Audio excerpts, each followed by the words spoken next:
Salam dəyərli izləyicilər, hər birini salamlayıram. Fizika vadisindən Sadiq Şamilov. Məndən sorusu ətraflı həldə Newton qanunları bölməsində yeni test toplusundan çox soruşulan suallar oldu. Mən istəyirəm ki, onlardan bir neçəsinin izahına baxaq. Zaten hesab edirəm ki, bunları biləndən sonra qalanları daha rahatdır. Məsələn, bu 18-i mən çox qısa deyim. Bunlar hazır düsturlardır. Məsələn, deyir, blok veribdir. Deyir ki, burada cismin yer dəyişməsinin modulu nəyə bərabərdir? Gəlin bunu həll edək. Bu cür Newton qanunlarında bizə təklif olunur ki, dəyərli dostlar, biz müəyyən düsturlar var, onları bilək.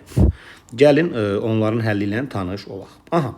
Məsələn, burada birinci biz təcili tapmalıyıq. Baxın, gəlin təcili tapaq. Təcil necə tapılır? A bərabərdir. M1 çıxılsın M2 bölünsün M1 plus M2 vurulsun J. Gəlin yerinə yazaq. Bu zaman təcil edəcək A bərabər 6 çıx 4 bölünsün 6 plus 4 J-ni də verib 10.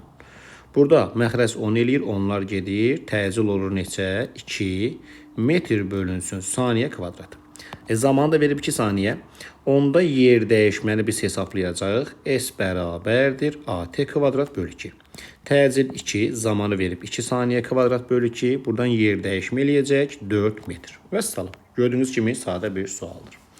Gəlin 24-ə baxaq gənclər. Deyir ki, radiusu 8 metr olan çeviri özlə bərabər sürətlə hərəkət edən 0,2 kiloqram kütləli cisim, yəni buradan M 0,2 kiloqramdır.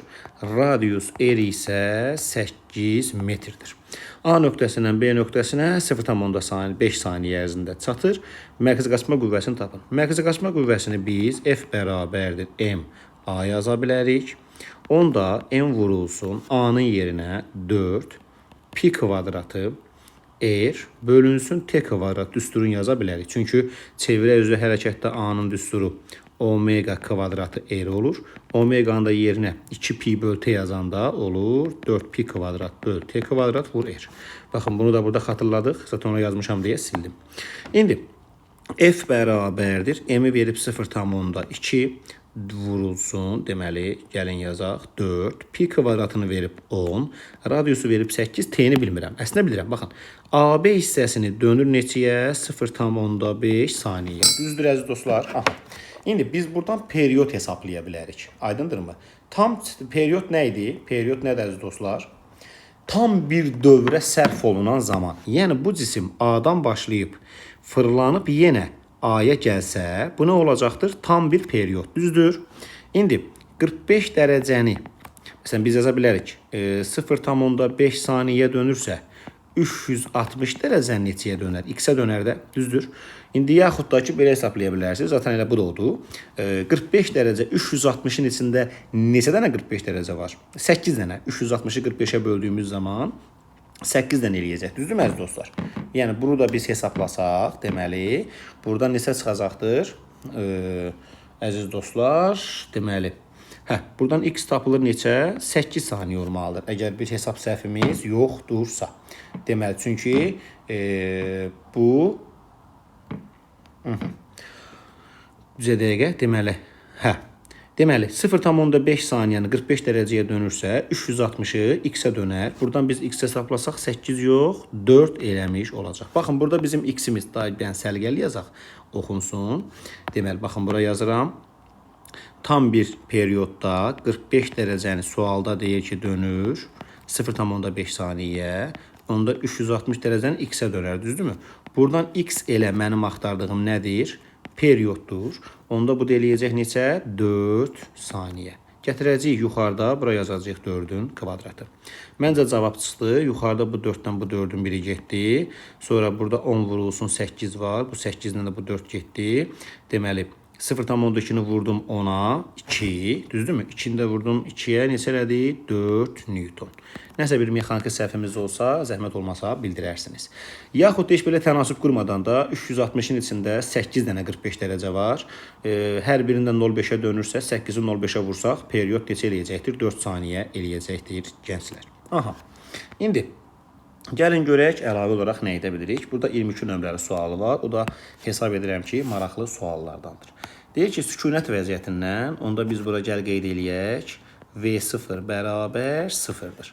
Hərəkətə başlayan cismə təsir edən qüvvələrin əvəzləyicisinin proyeksiyasının qrafiki verilibdir. A nöqtəsinə uyğun zaman anında cisim dayanırsa, bu zaman müddətini hesablayın. Əziz dostlar, sükunət vəziyyətindən deyirsə, gəlin burada bir sürət tapaq. V1 nəyə bərabərdir?